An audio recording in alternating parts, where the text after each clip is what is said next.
이어서 진주에서 전해드립니다. 진주시와 사천시가 광역 소각장을 함께 만드는 대신 각자 추진하기로 가닥을 잡았습니다. 수백억 원대 비용 절감 등 효율성을 이유로 정부나 경상남도 등의 권유에도 입장차를 좁히지 못한 건데요. 두 자치단체 모두 소각장 입지 선정과 사업비 확보 등의 난관이 예상됩니다. 보도에 이대환 기자입니다. 이웃한 진주시와 사천시의 광역 소각장 건립이 사실상 백지화됐습니다. 두 자치단체는 2년 넘게 논의한 광역 소각장 사업을 더 추진하지 않기로 했습니다. 사천의 생활 쓰레기와 진주의 음식물 쓰레기, 가축 분뇨를 같은 양만큼 맞바꾸자는 진주시 제안을 사천시가 받아들일 수 없다고 했기 때문입니다. 진주시의 물량을 받아주기 위해서 공사를 해야 되는 입장이다 보니 주민들을 설득할 근본이 하나도 없는 거지. 협의가 어려운 거지. 사실상 광역화 무산 이후 두 자치단체는 중단했던 단독 소각장 설치 절차에 들어갔습니다. 사천시는 상반기 안에 세 번째 소각장 입지 선정 공모에 나섭니다. 진주시도 오는 6월 소각장 입지 선정위원회를 준비합니다.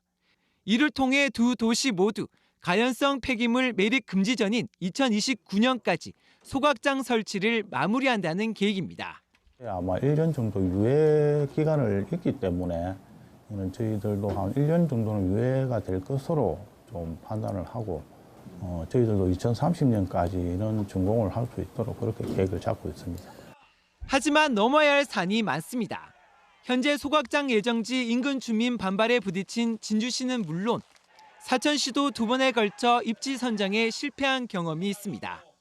무엇보다 광역 소각장의 국비 지원을 우선하겠다는 정부 방침과도 동떨어진 결정이어서 안정적 국비 지원도 장담할 수 없습니다. 때문에 수백억 원대 공사비와 연간 수십억 원의 운영비 절감 불발은 고스란히 지역 주민들의 부담이라는 지적이 나옵니다. KBS 뉴스 이대환입니다.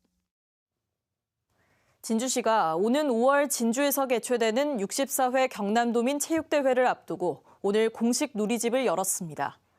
누리집에서는 대회 소개와 행사, 경기 정보 등을 확인할 수 있습니다. 오는 5월 2일부터 나흘 동안 진주에서 열리는 64회 경남도민 체육대회에는 경남 18개 시군 2만여 명이 참가해 36개 종목에서 경쟁을 펼칩니다. 김완섭 환경부 장관이 오늘 경남을 찾아 박완수 경남지사와 낙동강 취수원 다변화 사업 등을 논의했습니다. 박 지사는 정부의 낙동강 취수원 다변화 사업이 갈등을 증폭시키지 않도록 환경부가 주민 소통에 나서줄 것을 건의했습니다. 또 지리산 케이블카 사업 추진과 하천 인접 지역 내에 있는 수용성 절사규 기업의 이전 기한을 2028년까지 유예할 것도 요청했습니다. 지금까지 진주에서 전해드렸습니다.